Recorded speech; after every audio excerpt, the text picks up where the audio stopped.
한국장로교회가 총회 설립 110주년을 맞아 58개 교단이 연합한 가운데 기념 예배를 개최했습니다. 국내 OTT 플랫폼에서 방송하고 있는 동성애 연애 프로그램이 논란의 중심에 섰습니다. 교계와 시민단체가 연일 규탄의 목소리를 내며 폐지를 촉구하고 있습니다.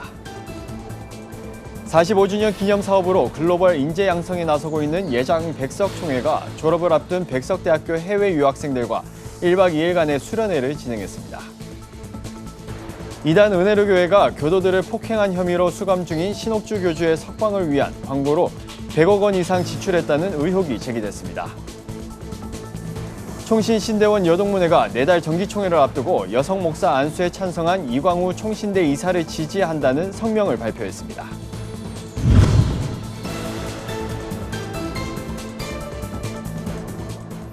안녕하십니까. 구티비 뉴스입니다. 경제적으로 가난하고 사회적으로 암울했던 대한민국의 격동기 속에서도 민족복음화를 이룬 한국장로교회가 총회 설립 110주년을 맞아 기념 예배를 개최했습니다. 장로교회는 지난 역사를 기념하고 영적 각성과 부흥도에게 발판 삼아 다음 100년을 대비하자고 다짐했습니다. 정성관 기자의 보도입니다.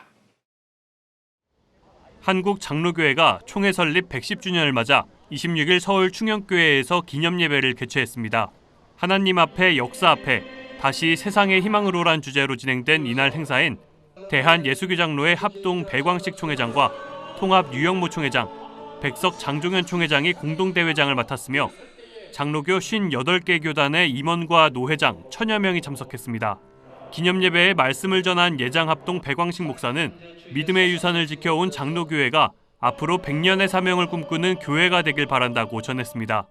오늘의 여러 가지 이해 충돌로 지나치게 분열되어 장로교회의 신학적 정체성과 역사적 정통성이 희석되어가는 현실을 직시하며 다음 100년을 새로운 영적 각성과 부흥과 도약의 발판을 삼을 수 있는 대회사를 전한 예장백석 장종현 총회장은 분열과 갈등 속 순수한 신앙으로 돌아가야 한다고 강조했습니다.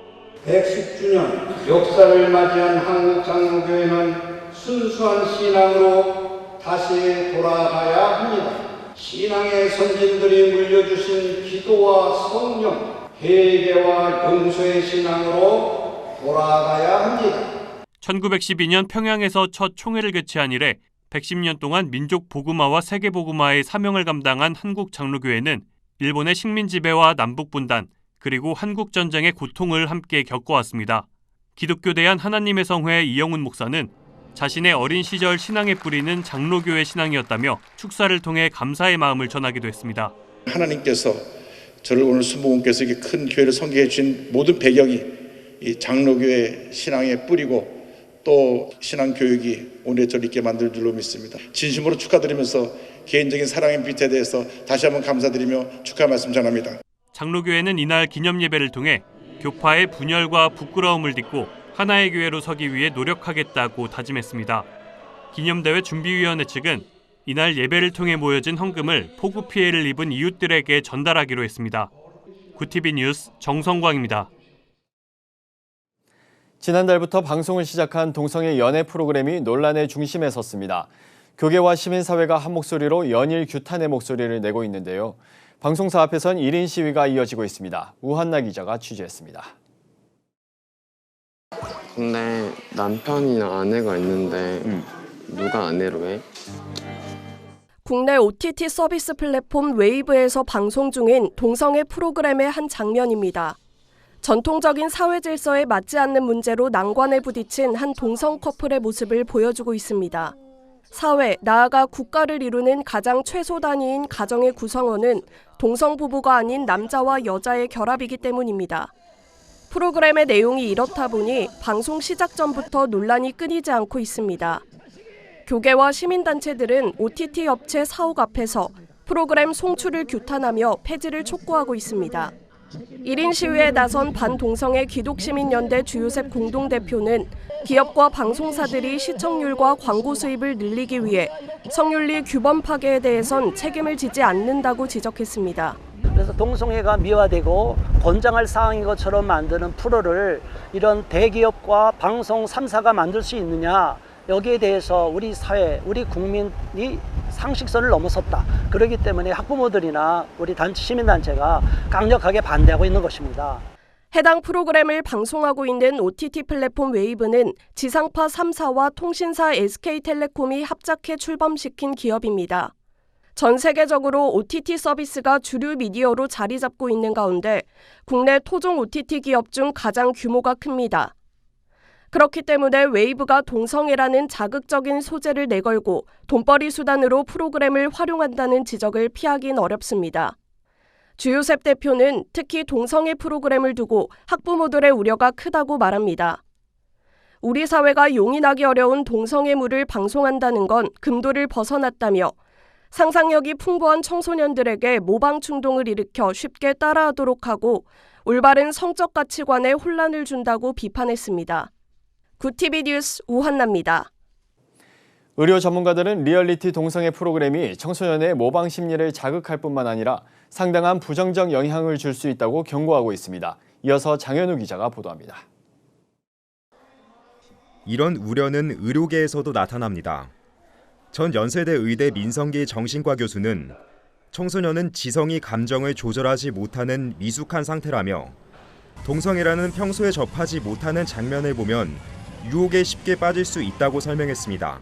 유혹을 받고 이제 그 유혹에서 이겨나야 되는데 유혹에서 이겨나려면 이제 정신이 건강해야 되거든요. 성숙하고. 그런데 아까 말씀한 대로 청소년들 특유의 그런 시대적인 상황, 그러니까 나이 연령적인 상황 때문에 이겨내지 못하고 유혹에 넘어가기 쉬우니까 말하자면 오염되기 쉽죠. 한국 교회 언론에도 앞서 논평을 통해 동성애에 관한 예능 프로그램을 방송하는 것은 동성애를 보편화시키는 것이고 사람들에게 동성애를 정상적인 것으로 받아들이게 하는 효과가 있다고 지적했습니다.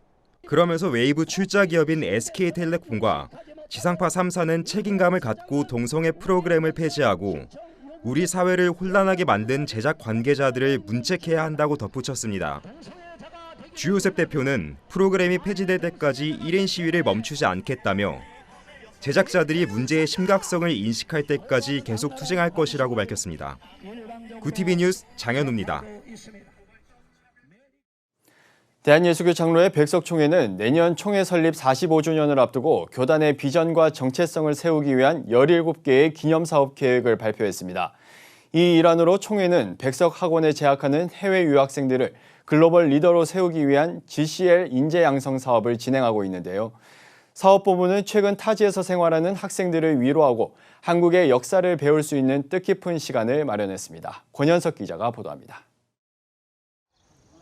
충남 공주시에 위치한 공주기독교박물관. 일제강점기 당시 선교와 독립운동의 중심 역할을 했던 교회입니다. 한국 기독교의 역사가 숨쉬는 이곳에 특별한 손님들이 방문했습니다. 다양한 인종, 쓰는 언어도 갖가지인 이들은 백석대학교 해외 유학생들입니다.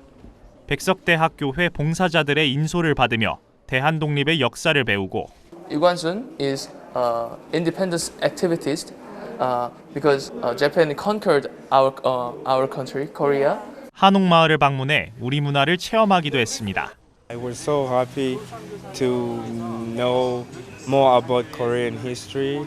It was really good. 특별히 1박 2일로 진행된 이번 수련회는 졸업을 앞둔 4학년 학생들이 함께한 졸업 수련회로 진행됐습니다. 유학생들을 위한 학교의 다양한 지원으로 학생들은 한국에서의 학업 역량과 신앙을 다질 수 있었다고 전했습니다. About the next year I'm graduating, so it's kind of good to spend my last time in Korea. We have a lot of programs in the university, especially for foreign students. To have that kind of integration program is very helpful and make us feel like a community inside Korea.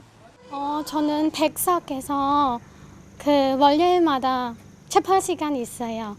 네, 그 시간 너무 위로가 되고 큰 은혜 받고. 첫날의 일정을 마무리하며 학생들은 대전 송촌 장로교회에서 예배를 드렸습니다. 학생들이 한국 가정의 문화를 체험할 수 있도록 교회 성도들도 홈스테이를 제공하며 수련회 지원에 참여했습니다. 이번 수련회는 내년 45주년을 맞이하는 예장 백석총회가 기념사업으로 추진한 글로벌 크리스천 리더십 GCL 인재 양성 사업의 일환으로 진행됐습니다. 학업 여건이 어려운 제3세계 학생들을 선별해 세계적인 크리스천 리더로 양성하기 위한 총회의 계획입니다. 수련회를 주관한 백석교회와 GCL 본부는 타지에서 외로웠을 학생들이 마음의 위로를 받고 진정으로 하나님을 만나는 시간이 되길 바란다고 전했습니다.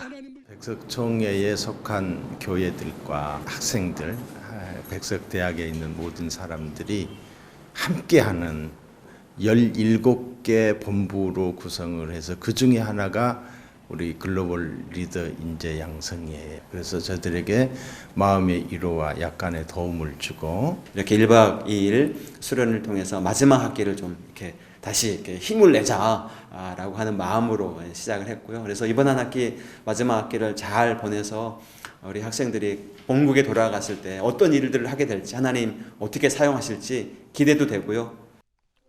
한편 총회의 GCL 사업 본부장을 맡은 송촌장로교회 박경배 목사는 글로벌 리더로 나아갈 학생들의 학업을 지원하기 위해 선교비를 전달하고 격려했습니다. 구TV 뉴스 권현석입니다. 이단 은혜로 교회가 신옥주 교주의 투옥 이후 지금까지 200건에 이르는 전면 광고를 주요 일간지에 실은 것으로 밝혀졌습니다. 뉴스타파는 23일 은혜로 교회가 신문 광고로 쓴 비용이 무려 100억 원 이상으로 추산된다고 보도했습니다.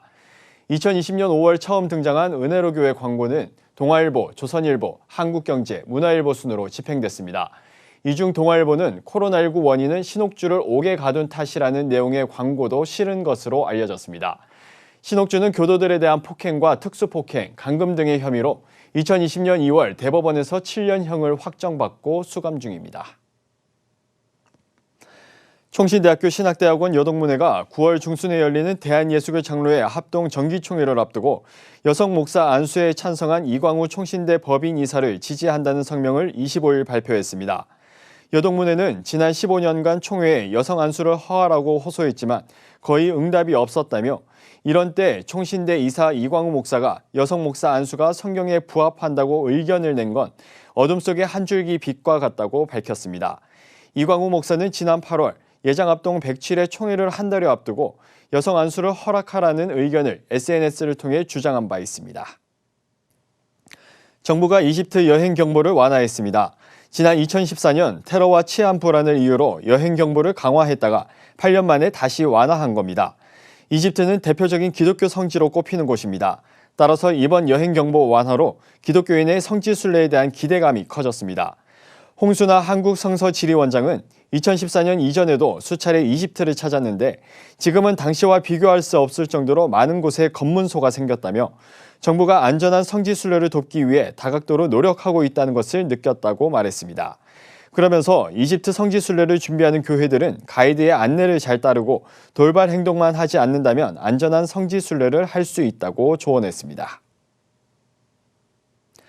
구TV가 21세기 목회 코칭 연구소와 25일 업무 협약을 맺고 미디어 선교 사역에 협력하기로 했습니다. 21세기 목회 코칭 연구소는 2018년부터 목회자들에게 품격 있게 복음을 전하는 방법, 시간 관리 등 자기 경영 방법을 교육하고 있습니다. 21세기 목회 코칭 연구소 소장인 이영철 수원 온누리교회 담임 목사는 지속적으로 구TV와 협력해 코로나로 침체된 한국 교회들이 다시 복음으로 일어나고 복음을 더 잘 전할 수 있도록 섬기겠다고 말했습니다.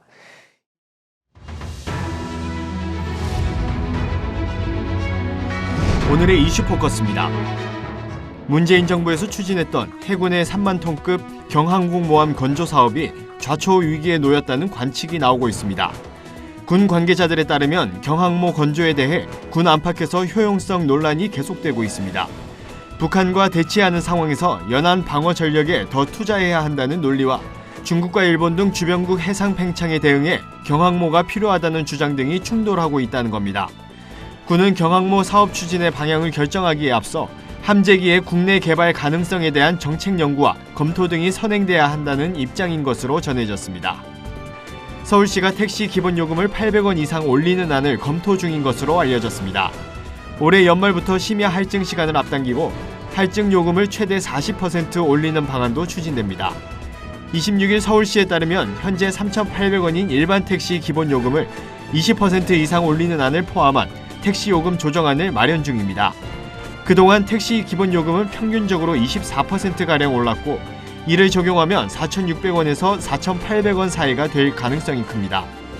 서울시 관계자는 택시 공급을 늘리면서 시민 불편을 최소화하기 위해 여러 가지 안을 검토 중이라며 다양한 의견을 수렴해 확정하겠다고 말했습니다.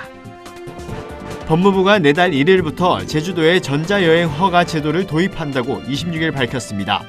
전자여행 허가제는 우리나라에 무사증으로 입국이 가능한 112개국 국적자를 대상으로 출발 전 관련 홈페이지나 앱에서 개인 여행 정보를 입력하고 여행 허가를 받게 하는 제도입니다. 정부는 지난해 9월 전자여행 허가제를 도입할 때 제주도는 국제관광도시인 점을 고려해 제도 적용을 면제했습니다. 하지만 최근 불법 취업을 노린 외국인들이 제주도에 비자 없이 입국했다 무단 이탈하는 사례가 늘면서 문제가 제기됐습니다. 한동훈 법무부 장관은 제도 도입으로 제주의 해외 관광객 유치가 양적 성장 위주에서 고품격 질적 관광으로 전환하는 계기가 되기를 기대한다고 덧붙였습니다. 앞으로 직장 어린이집 설치 실태 조사에 불응하는 사업장에는 최대 1억 원의 과태료가 부과됩니다. 보건복지부는 오는 12월 11일 영유아보육법 개정 시행에 따라 이 같은 내용으로 영유아보육법 시행령 일부 개정령안을 마련, 26일부터 내달 6일까지 입법 예고한다고 밝혔습니다. 영유아보육법령에 따라 상시 여성 근로자 300명 이상 또는 상시 근로자 500명 이상을 고용하고 있는 사업장은 직장 어린이집을 설치해야 합니다. 입법 예고안이 통과돼 시행되면 직장 어린이집 설치 의무에 대한 실태 조사에 응하지 않은 사업장에는 1차 위반 때 5천만 원, 2차 이상 위반 때 1억 원의 과태료가 부과됩니다. 이슈포커스였습니다.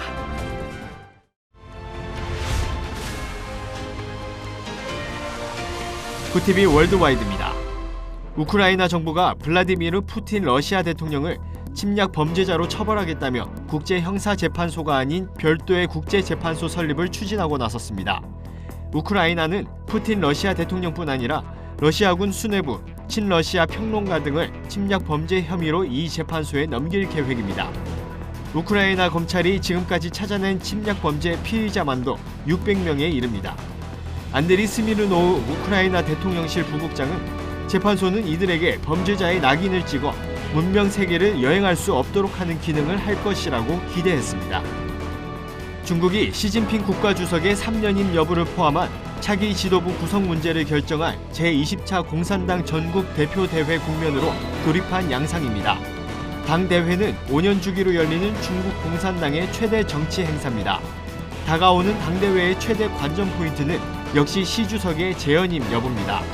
대다수 관측통은 이변이 없는 한 시 주석이 당 총서기직에 유임함으로써 집권을 연장할 것으로 예상하고 있습니다. 이는 10년으로 정착하는 듯했던 최고 지도자의 임기가 최소 15년으로 늘어남을 의미합니다. 집권 10년을 맞은 시 주석은 이미 지난 2018년 헌법 개정으로 국가주석 3기 연임 금지 규정을 없앰으로써 집권 연장의 법적 장애물은 이미 제거한 상태입니다. 호주가 야생토끼 개체수로 골머리를 앓고 있습니다. 160년 전 영국에서 태어난 목축업자 토머스 오스틴이 들여온 토끼 24마리는 현재 약 2억 마리로 번식한 것으로 추정됩니다. 옥스퍼드대 연구원 등 연구진은 최근 미국 국립과학원 회보에 발표한 논문에서 호주의 기존 생태계를 파멸시키다시피 한 외래종 토끼의 번성 과정을 유전학적으로 추적했습니다. 그 결과 현재 호주 전역을 뒤덮은 야생토끼는 대부분이 오스틴이 들여온 24마리에서 번식한 것으로 분석됐습니다. 이 토끼들은 포식자를 회피할 수 있는 야생종의 유전적 특성을 잃지 않아 뛰어난 생명력을 보인다는 분석입니다. 미국에서 낙태 금지가 속속 현실이 되면서 구글이 지도와 검색 기능에 임신 중절 수술을 받을 수 있는 병원을 표시하기로 해 논란입니다. 구글 모회사 알파벳은 사람들이 이런 의료 서비스를 제공하는 곳을 더 쉽게 찾을 수 있도록 업데이트를 배포 중이라며 이 같은 계획을 25일 발표했습니다. 구글은 병원에 직접 문의하거나 외부에서 확인된 자료를 토대로 이 같은 정보를 띄울 예정입니다. 월드와이드였습니다.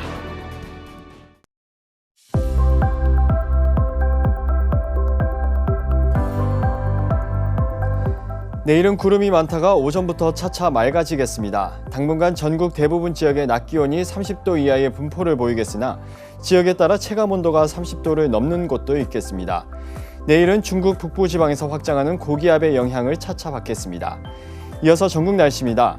내일 한낮 최고 기온은 서울과 대전, 강릉 등 중부지방 전역이 26도를 보이겠습니다. 남부지방은 광주 28도, 부산 29도, 제주는 27도가 예상됩니다. 날씨였습니다. 최근 수원의 한 다세대 주택에서 60대 여성과 40대 두 딸 등 일가족 3명이 숨진 채 발견되며 우리 사회에 충격을 주고 있습니다. 세 모녀는 경제적 어려움이 컸지만 비톡촉을 피해 이사 후에도 전입신고는 물론 복지 서비스도 신청하지 않았습니다. 정부와 지자체가 허둥지둥 복지 사각지대의 허점을 개선하려 합니다. 한국교회와 성도들도 해야 할 역할이 무엇인지 고민이 필요할 때입니다. 이상으로 뉴스를 마칩니다. 오늘도 함께해 주신 여러분 고맙습니다.